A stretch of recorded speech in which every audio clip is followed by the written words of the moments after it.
Welcome to the nursing houses. आज की पहली क्लास में हम बात करेंगे सर्कुलेटरी सिस्टम पे।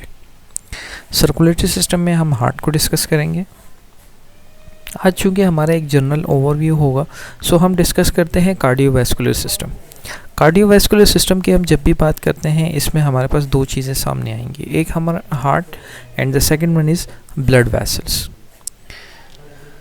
कार्डियोवैस्कुलर सिस्टम की अगर वैसे ही आप वर्ड को देख लें तो कार्डियोवैस्कुलर, कार्डियो मतलब हार्ट और vascular mean the blood vessels. Heart एक मस्कुलर पंपिंग ऑर्गन है जो कि हमारी पूरी की पूरी बॉडी के अंदर ब्लड को सर्कुलेट करवा रहा होता है। जब हम वेसल्स की बात करते हैं तो सबसे पहले हमारे पास नाम आता है आर्टरीज का।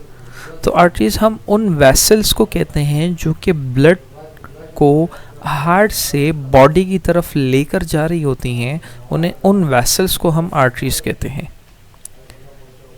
और वो वेसल्स जो बॉडी से हार्ट की तरफ ब्लड को वापस लेकर आती हैं, उन्हें हम वेन्स कहते हैं। In the third one is capillaries. Capillaries microscopic vessels होती हैं, बहुत छोटी छोटी सी वेसल्स होती हैं जो कि स्मॉलेस्ट आर्टरीज और स्मॉलेस्ट वेन्स यानी कि एट्रियोल्स और वेन्यूल्स को आपस में मिला रहे होती हैं। ये एक ब्रिज का काम कर रहे होते हैं। सो जैसे हम लोगों ने बात की थी कि हम सर्कुलेटरी सिस्टम स्टार्ट करने वाले हैं, तो सर्कुलेटरी सिस्टम एक ब्रॉडर टर्म है। जब हमने सर्कुलेटरी सिस्टम शुरू में बात की थी तो उसमें फिर आगे हमने कार्डियोवैस्कुलर सिस्टम, जैसे कि अभी हमने जनरल चीज़ें इसकी डिस्कस की हैं अभी और आगे हम करते रहेंगे।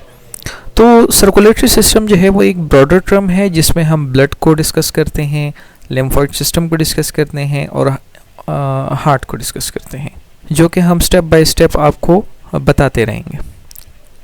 अब हम बात करते हैं कार्डियोवैस्कुलर सिस्टम के प्राइमरी फंक्शंस की।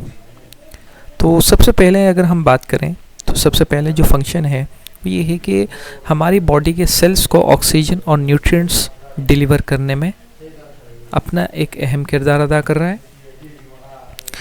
इसके अलावा जो बॉडी सेल्स हैं उनके जो वेस्ट प्रोडक्ट्स हैं उन्हें रिमूव करने में हेल्पफुल होते हैं, और हार्मोन्स जो रिलीज़ हो रहे होते हैं हमारी बॉडी के अंदर, उन्हें एक जगह से दूसरी जगह मुंतकिल होने में, यानी कि उन्हें एक ट्रांसपोर्ट का काम कर रहे हैं कि एक बॉडी के एक पार्ट से, एक ऑर्गन से लेकर बाकी ऑर्गन्स तक लेकर जाने में हेल्प कर रहे होते हैं।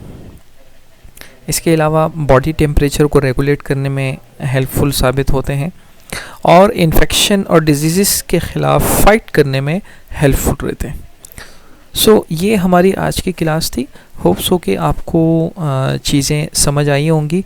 नेक्स्ट हम डिस्कस करेंगे पल्मोनरी एंड सिस्टमिक सर्कुलेशन।